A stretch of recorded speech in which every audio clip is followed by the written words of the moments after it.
coming what's up. wrong with the blacks? What's wrong with us? What face? Like economically, emotionally, like it's so many things we can speak about when you speak about It's like what's wrong everything. with Black businesses is terrible. And have the worst customer service. And so, yeah, black customer service, and that is so true. Why are they like that? That doesn't even make sense to me. How you got to have a business and not have a good attitude, give the best service? What's wrong with the blacks? What's wrong with the blacks? What's wrong with us? Yeah, what's wrong with the blacks? I would need way more context to answer that. You got to tell me what, like, we got to, I mean, so let me say this. I think there's something wrong with everybody. I don't think no race is more superior or better. I think everybody has goods and bads. So when you're speaking about black people, us, I'm like, what face? Like economically, emotionally, like it's so many things we can speak about when you speak about. It's like everything. But I want to ask you a particular thing. You said in a video I saw of yours, you said black businesses is terrible. And have the worst customer service. And so, yeah, black customer service, and that is so true.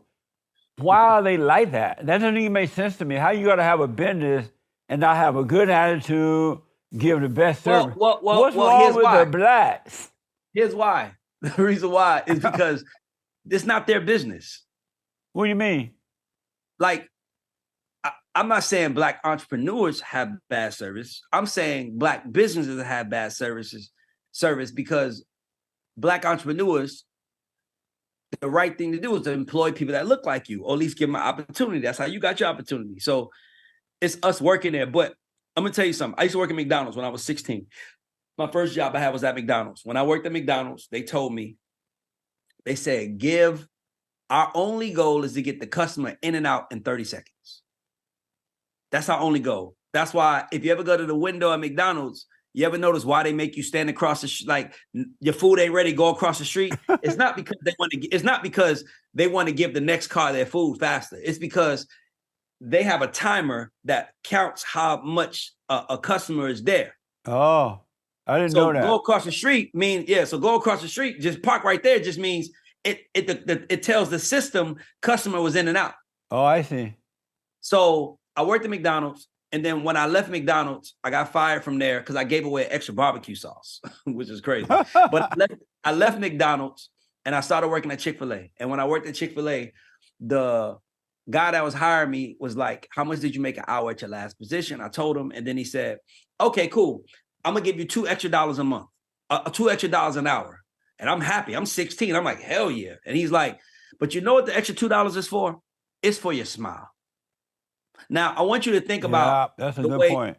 The way Chick-fil-A is perceived and the way McDonald's is perceived. Right. McDonald's can have 6 cars and you like, I'm not waiting in that long line. Chick-fil-A can have 30 cars and you'll wait. You know why? Because Chick-fil-A puts service over everything. Yeah, that's a good point, man. So for me, obviously, I started off as nothing and I became something. And people look at you like, man, I want to be like you. And I'm like, first thing you got to fix is your attitude. Yeah. Because people who are up are not going to want to help you if they feel like you have a bad attitude. Like, I don't want to help you if you got a bad attitude. Yeah. So walking to these, so my co-host, she's like pro-black, black girl, pro-black. It's the white man's fault while we're here. And I'm like, I'm proof that that's not the case. Yeah. Now I'm not saying that there isn't a system that might be set up that's not favorable to us, because I do believe that, but I don't think it's on purpose. It's just the system.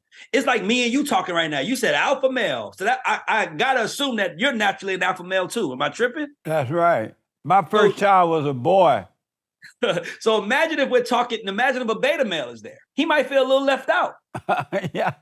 You feel me? So it's not like we're systematically going against him. We can just relate to each other because we both alpha males and he's a beta male. Yeah. So my partner on my podcast, my co-host, she just was like, yeah, Chinese people ain't nice to us. And I'm like, I don't care about Chinese people. Yeah, I heard her say that. I want black people to win. And if I want us to win, I know the main thing slowing us down is our attitude. Yeah. We think and to answer your question, what's wrong with blacks? I don't think anything is wrong with blacks. I just think our community hasn't had the time to age yet. Like you literally talk. My mom was born in 1960. When my mom was born, they were doing marches. So that's my mother who's in my house right now. So now my mother who was live when Martin Luther King was marching is in the house with my 6-year-old daughter. So either she's going to teach her what she's seen, or I'm going to break the cycle like I did and teach them all a new way. Amazing. Which is what I did, which is what I think alpha male, I call it the family warrior. Like, I went through counseling. That's another thing. I did a lot of work to get better. And I went through counseling, and I was always so pained with the things I dealt with. And my therapist said, you were the warrior. You went outside and you did what a warrior is supposed to do. You could have stayed outside and lived your life, but no, you went outside and figured out a way to feed your family. That's warrior tactics. Like, you could have been hunting for yourself, but you was hunting for all of these people.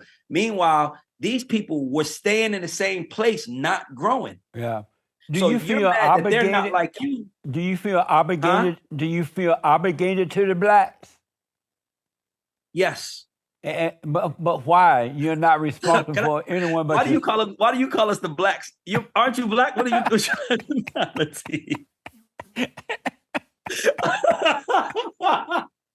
Oh, hey man, I'll tell you something, man. I'm a fan of yours, man. I love you, man. I understand it. But I do feel obligated to black people. I do feel obligated, especially to black women and black children, more than anybody. But why though? You're not responsible. Each adult is responsible for his or herself, and no one else is responsible for you. Even God, if you notice, God let you live right in your hell until you decide that you're ready to come out of your hell. Even God, I was talking to God the other day, and he and Jesus was up there having some lunch. And so... Jesus was having some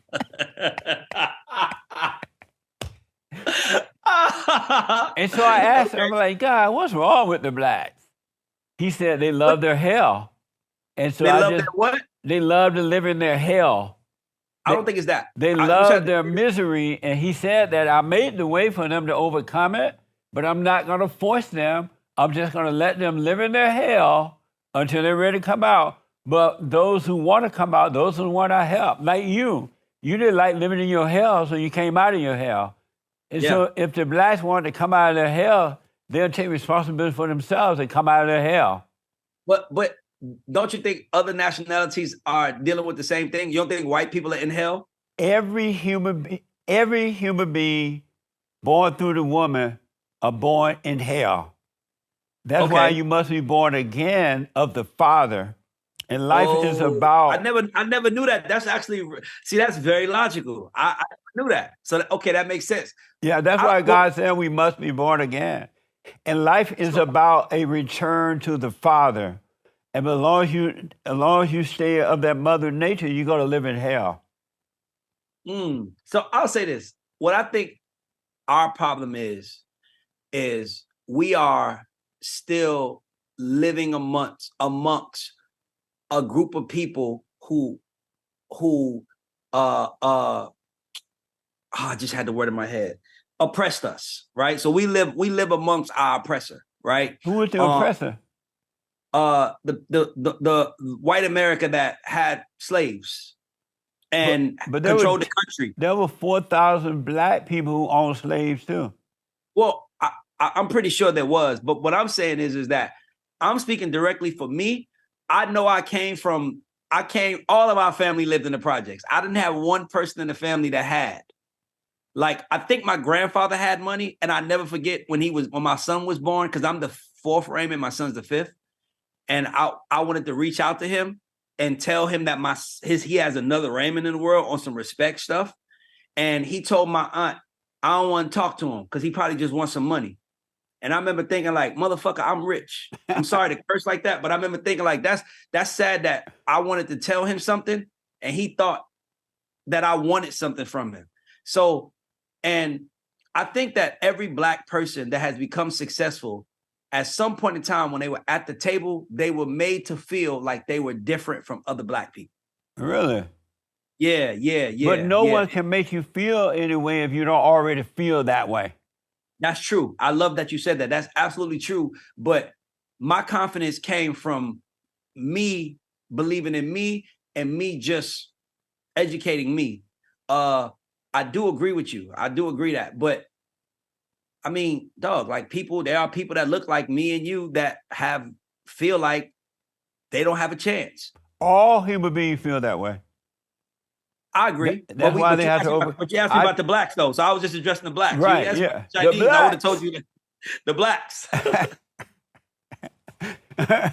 Let me tell you how to tell another example when a man is a beta male. How? It's when he's riding in the car with the woman and she's driving.